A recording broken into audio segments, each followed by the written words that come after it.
So you want to be a disgustingly well-read girly. These are books you need to be reading if you want to become disgustingly educated. If you want to be disgustingly well-read. Here's how to be disgustingly educated. Disgustingly. The desire to be disgustingly well-read or disgustingly well-educated will not make you well-read or well-educated. Disgustingly well-read is an identity, not a lifestyle, and it's an identity that, frankly, is antithetical to the goals of literacy and education.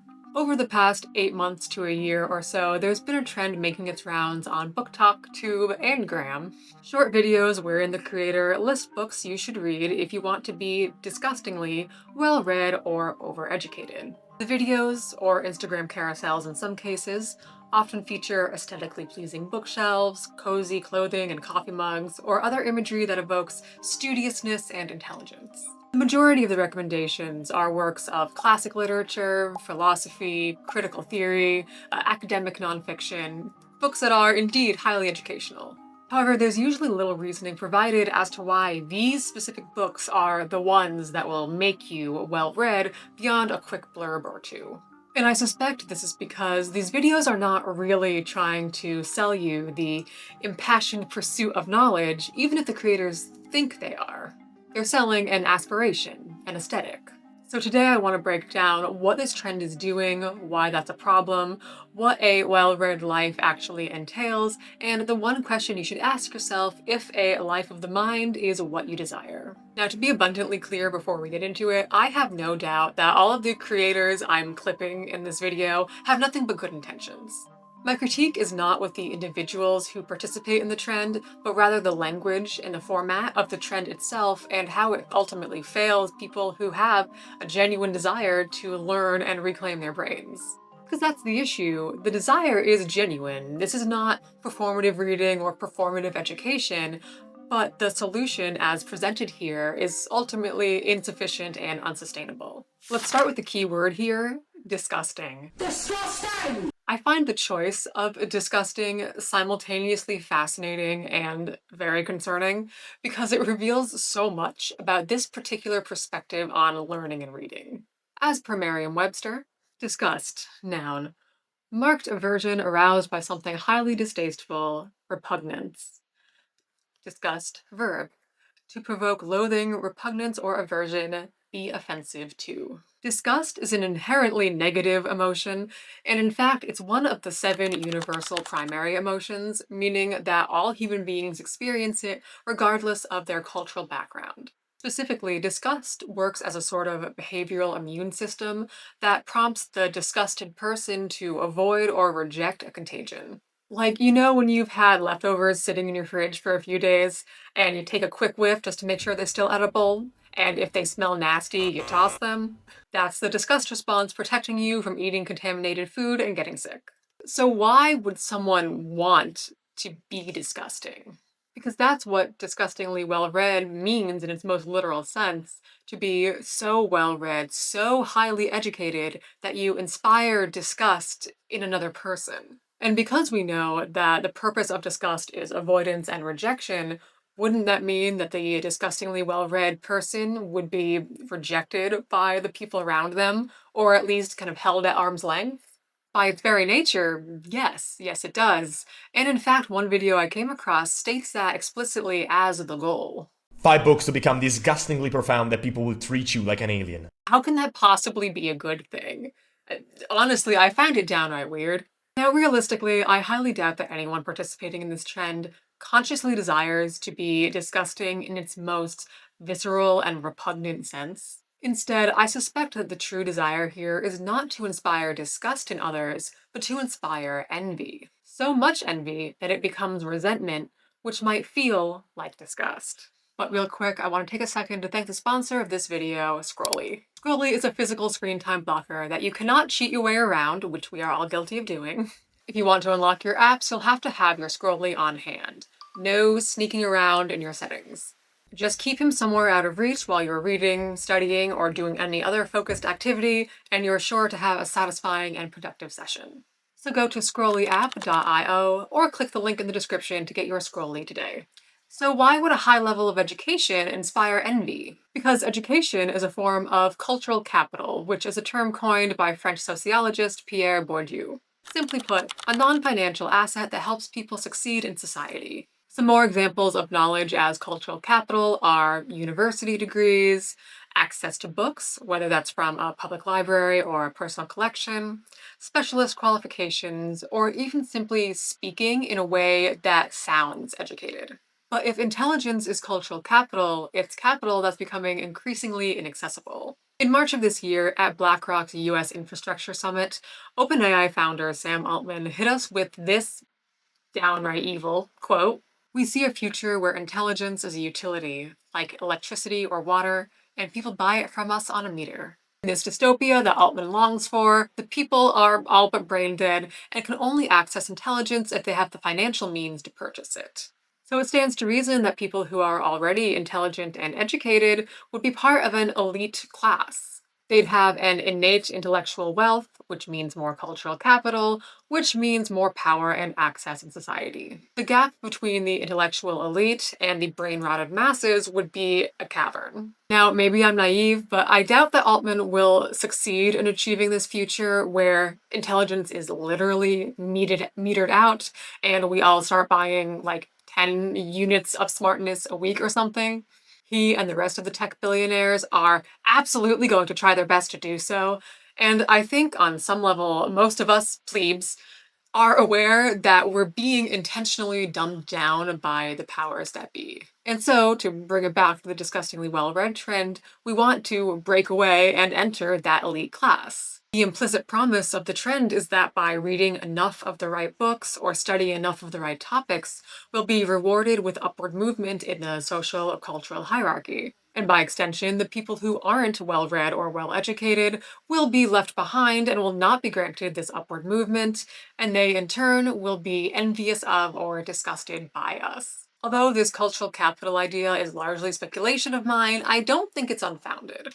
While watching some of the disgustingly well-read videos, I came across a subset of this trend that are super short videos, around 10 seconds, that were a montage of academic aesthetic clips with a text overlay reading, "The goal is to be extremely beautiful and disgustingly overeducated." I wasn't expecting to find this little subgenre, and I think it's very interesting and telling that they explicitly make the connection between education and appearance and beauty, that is to say, desirability. Of the two videos I just showed, on YouTube Shorts alone, one has well over 1 million views and the other is very nearly 1 million. This tells me that the disgustingly well-read or overeducated identity is extremely appealing to people, even if there is no actual literary or academic substance present. There are no book recommendations here, just images of books, and millions of viewers want, at the very least, to be associated with those images. All of that is to say, the goal of the disgustingly well-read trend is to be a certain kind of person, and more importantly, to be seen as that kind of person. This is a form of extrinsic motivation, meaning the reward a person is working towards comes from outside the individual. In this case, someone else needs to validate the well-read or the well-educated identity, and that validation is the reward for reading and studying. Some other examples of extrinsic motivation are money, grades or degrees, jobs, awards, prizes, championships, etc. The opposite of extrinsic motivation is intrinsic. And if you guessed that intrinsic rewards come from within the individual, congratulations, you are correct. Intrinsic rewards are a lot more abstract. Things like pride, purpose, curiosity, joy, mastery of a skill. But they're more solid and sustainable rewards in the long term, especially for deeply focused and complex tasks like reading and studying. That's because extrinsic rewards rely on others to provide them, and especially when it comes to a reward like validation as opposed to a weekly paycheck, there is no guarantee that that reward will come. For example, if your only goal in, say, learning to play tennis is to win the Wimbledon, but you lose every match you play, will you continue? Probably not. But if your goal is simply fun and exercise, then you'll probably keep showing up. If your goal in reading is to be seen as a reader, but no one is watching your TikTok or liking your Goodreads review, will you feel accomplished? Probably not. And if you don't feel accomplished, will you pick up that next difficult book? Probably not. Conversely, if your goal in reading is just personal curiosity, let's say you were fascinated by Greek mythology as a kid and now you want to know everything there is to know about it, you're far more likely to keep reading and studying in the long term because the satisfying of that curiosity is the reward. And you don't need to rely on others to give it to you because you're giving it to yourself. A minute ago, I talked about the aesthetic nature of the disgustingly well-read trend and how the implied rewards are based in appearance and identity, but I want to be clear again that that doesn't mean that the people partaking in the trend are performing reading or education. I've been alive for long enough to know that people who truly do not give a shit about reading or education are not going to spend the time and energy pretending to just so they can reap some abstract cultural reward in the indeterminate future. I believe the desires of both the creators and the viewers are genuine. The problem is that the short-form social media format doesn't allow newer, curious readers to explore their desires and identify why this really matters to them beyond the idea of inhabiting an appealing identity. Video platforms are, of course, best at promoting the visual. To go back to those extremely beautiful and disgustingly smart clips I showed you a minute ago, one of the creators of Faye Films has a whole study advice channel with over 1.5 million subscribers, so her desire for education can't be performative because she's literally doing it, and I'm not too familiar, but if I'm not mistaken, she studies or studied immunology, which is very cool. And I bet she's smart enough to know that a bookish aesthetic 10-second clip is going to get way more views than a long video sitting in an awkward, unaesthetic corner of a basement, extolling the virtues of literacy and education, and encouraging viewers to go deep and examine their personal motivations for learning.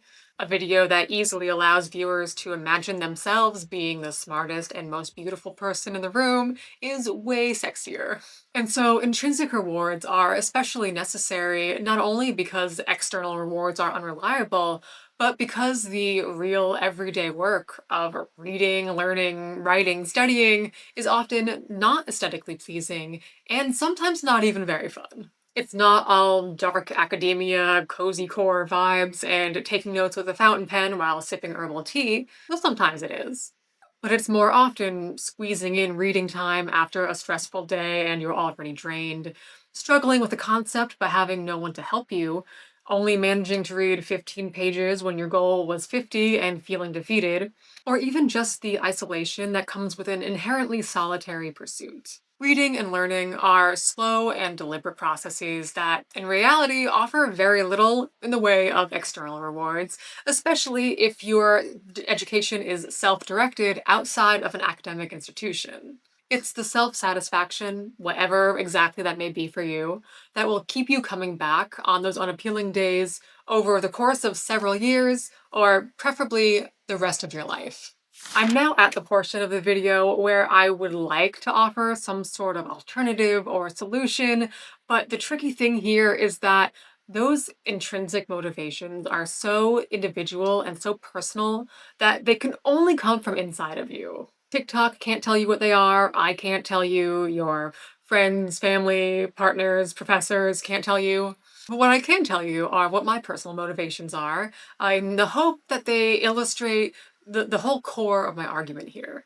I published an essay on my Substack a few weeks ago that goes into one of the reasons why literature still matters in this day and age, and that goes into more details than I will here, but essentially, as someone who struggled with pretty severe social anxiety disorder ever since childhood, books have always been the medium through which I can understand the world and other people, which I cannot do by interacting with them, for reasons still unknown. And although reading now is less of this vital lifeline than it was when I was 12, I still see every new book or every new study topic as a new way to connect with others. And that's why I always say I'm truly open to reading things by or about absolutely any kind of person. There is no one I don't want to hear from. And so my most recent example is, as some of you know, my main literary project this year is to read the Bible for the first time, being that it's pretty much objectively the most influential book ever written, and not having at least a working knowledge of it is a massive weak spot in my understanding of literature, culture, and history as a whole. Strengthening that weak spot is rewarding in and of itself. But even more rewarding is how much closer I feel to the handful of religious people in my life, even in just the 6 months that I've been doing this. In fact, my brother is a practicing Christian and has been for 7 or 8 years now, even though we were raised secular. And the depth of conversation we've been able to have since I started studying the Bible simply could not have happened if I hadn't. And it's genuinely strengthened our relationship. And I cherish that, truly. That's what keeps me coming back every day, even when I'm totally confused and have no idea who any of these people are or what's going on, and the most gruesome thing you can imagine just happened. Come to think of it, this is actually the opposite of being disgustingly well-read, because it's brought two people closer together rather than pushing them apart. And that is, or should be, in my opinion, the ultimate goal of reading and learning. So maybe that little anecdote speaks to you, maybe it doesn't. Either way, I think the best I can do is leave you with this question. If no one was watching, why would you read or learn? There's this fantastic episode of The Twilight Zone, original series, one of the best shows ever made in my opinion, called Time Enough at Last, in which a bookish bank teller named Henry longs for uninterrupted time to read to his heart's content. He ultimately gets his wish, but, and spoiler alert here, he ends up being the last person on Earth. There is literally no one left to praise him or validate him or to confer any cultural capital upon him, and yet he still goes into the library. He still wants to read and learn. Put yourself in that perspective. If the rewards for reading could only be internal, if you had no other options, what would they be? Or would you even do it? I'm realizing maybe this isn't the best thought experiment example, because even my motivations wouldn't work, because you can't connect to people who don't exist anymore, but you know what I mean. Is the disgustingly well-read trend malicious in any way? No, of course not. And in fact, I think many of these creators' recommendations are actually quite good. But I do think it's misguided, because it doesn't convey the depth of motivation and commitment needed to sustain a life of the mind, because it can't. And in turn, it sets would-be lifelong readers and learners up for overwhelm and disappointment. What the trend fails to understand is that well-read or well-educated is not a destination you finally arrive at after you've read the perfect number of the perfect books. Rather, it's the process of showing up every day with curiosity and an open mind, and then putting what you've learned into practice in the world. Well, that is it for me today. Thank you all so very much for spending your time with me here on Thought Couture. If you made it all the way to the end and you're new around here, hello, I'm Jo, and on this channel we work to rebuild creative, thoughtful lives despite living in the age of distraction. So if that sounds like something you want to do as well, I would be honored if you subscribed. You can also check out my Substack newsletter, linked down below, where you'll find more extensive literary discussions, creative writing advice, and essays on reading as personal transformation. If you enjoyed this video, please consider giving it a like. That is the easiest and fastest way to help support the channel.